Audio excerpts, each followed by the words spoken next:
Oh ya, sebelumnya sama Mas siapa? Mas Rohmat ya. Rohmat, beralamat di Kuningan ya, itu yang gue menuju. Oke, di sini saya mau sedikit ngobrol berbincang dengan Rohmat terkait hidroponik yang ada di tempat Mas Rohmat. Rohmat melatih sebagai pelaku usaha ya, pelaku usaha yaitu bukan hidroponik, komoditasnya sayur-sayuran gitu, sayur sama buah. Oh, buahnya kayak ini ya, tomat dari baru sama bawang.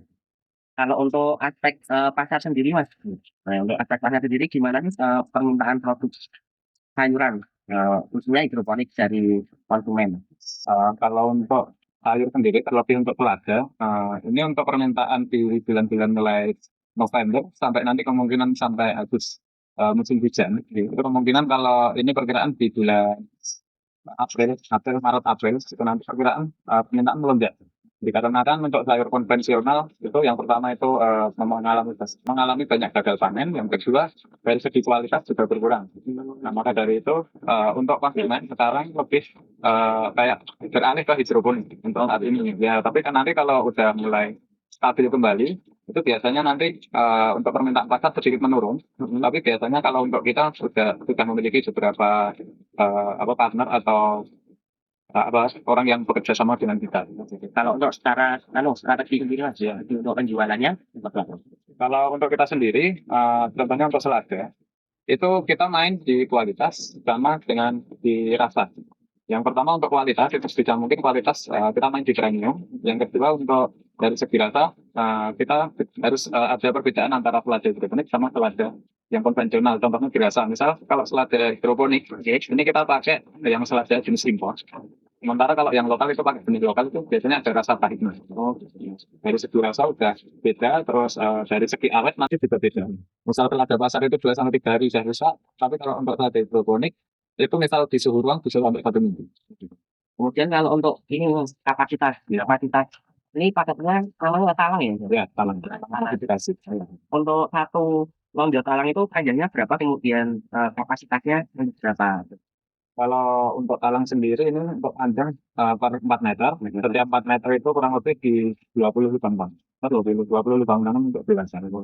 Dan kalau untuk satu bibitnya Mas, satu bibit ini kan lubang ini nanti ketika panen itu bisa mencapai berapa gram? Kalau bobot itu variatif.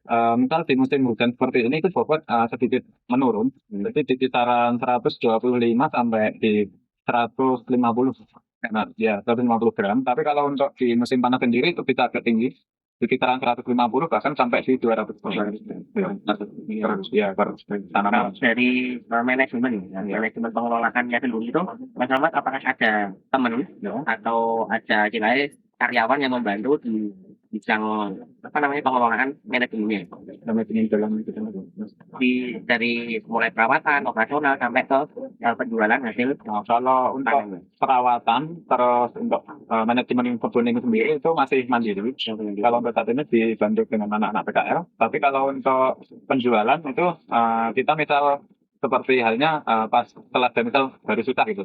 Nah itu bisa mungkin kita perbanyak di koneksi. Jadi sesama petani entah itu sesama petani hidroponik ataupun sesama pelaku bisnis franchise dan lain-lain. Nah, dengan cara itu kita bisa menjual produk kita dengan lebih mudah.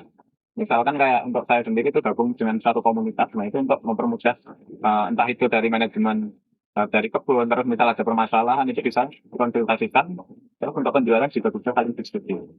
Kalau untuk perizinan tadi, Kalau untuk perizinan, tapi mungkin ke depannya akan kita proses. terus untuk limbah, nah limbah dari apa namanya hasil hidroponik itu sendiri, apakah ramah lingkungan atau mengganggu? Kalau untuk limbah, untuk hidroponik sendiri itu cenderung lebih ramah lingkungan. Yang pertama kan kalau kita penggunaan pestisida itu lebih minim. Terus yang kedua, ini limbah kita ada 2 pilihan. Yang pertama kita kompos sendiri. Untuk yang kedua itu bisa untuk pakan ternak. Baik, terima kasih untuk sementara itu dulu Mas Rahmat. Nanti untuk selanjutnya kalau sudah ada kekurangan dengan tanya-tanya lagi dengan Mas Rahmat. Terima kasih. Selamat pagi.